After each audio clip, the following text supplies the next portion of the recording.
Welcome to Alpha Insights. I'm Morgan. Today we're unpacking fresh state-level moves in cannabis policy and what they mean for the market. With me is Aiden, who covers trends and explains how this stuff translates to real-world opportunities.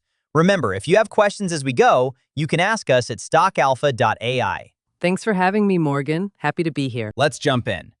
Missouri just announced a micro-business license lottery window. Tell us what just happened, in plain terms. Sure. Regulators in Missouri set an application window from July 13th to July 27th for 77 micro-business marijuana licenses. The key point is this is a lottery, which lowers the barrier for smaller operators to get in, instead of a first-come, first-served, or purely capital-heavy process. So, the real question here is, how does a micro-business license differ from the big operators? Micro-business licenses are geared towards smaller-scale growers, processors, and retailers. They typically have limits on canopy size or number of retail locations, so they encourage local entrepreneurship and more diverse products. For the market, that can mean more retail variety and potential wholesale demand as these smaller growers need to supply stores. One caveat: zoning and local ordinances can slow down how quickly winners open storefronts, so winning the lottery is one step. Converting a permit into a revenue-generating shop takes time and capital. Got it. Virginia is next. The governor left legalization language untouched in a budget amendment. Walk us through the significance. Right. The governor could have removed or altered the sections that would legalize recreational sales, but he didn't. That preserves the legal path forward. It doesn't mean stores will open tomorrow, but it keeps the potential new consumer base on the table for multi-state operators and retailers. Interesting. And to add to that, implementation details matter a lot. Licensing rules, tax treatment, and when regulators publish guidance, will determine how quickly companies can enter and start generating sales. South Carolina took a different path. Lawmakers couldn't agree on THC limits for hemp, so those products stay on shelves. What are the immediate effects?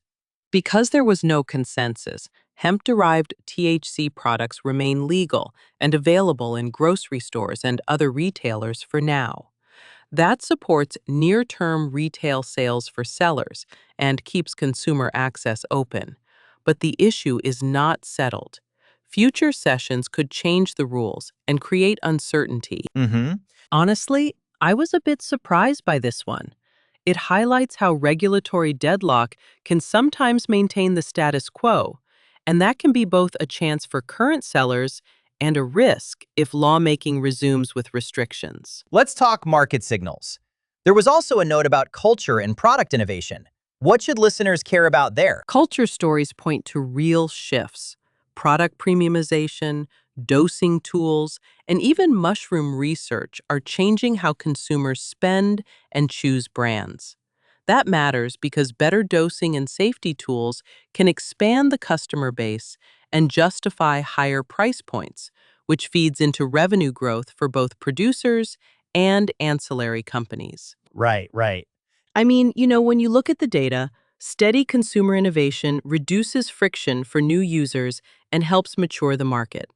Over time, that supports more predictable sales patterns. What are the practical things investors and watchers should monitor this week and into the coming months? Watch the Missouri application process execution between July 13th and July 27th. Lottery rules, vetting timelines, and municipal zoning will affect who actually opens stores.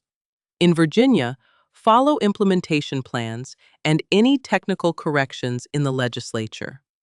For South Carolina, keep an eye on whether lawmakers bring THC limits or age restrictions back for a vote later this year.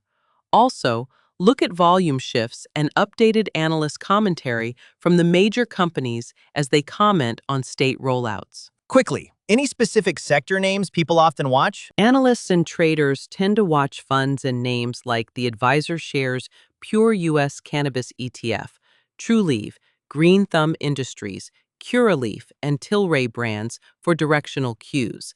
But important reminder, this is informational. Analysts note that policy momentum can support sector momentum, but regulatory risk and execution timelines remain key variables. Mm-hmm. Before we wrap, give listeners 2 or 3 clear takeaways. Sure. 1.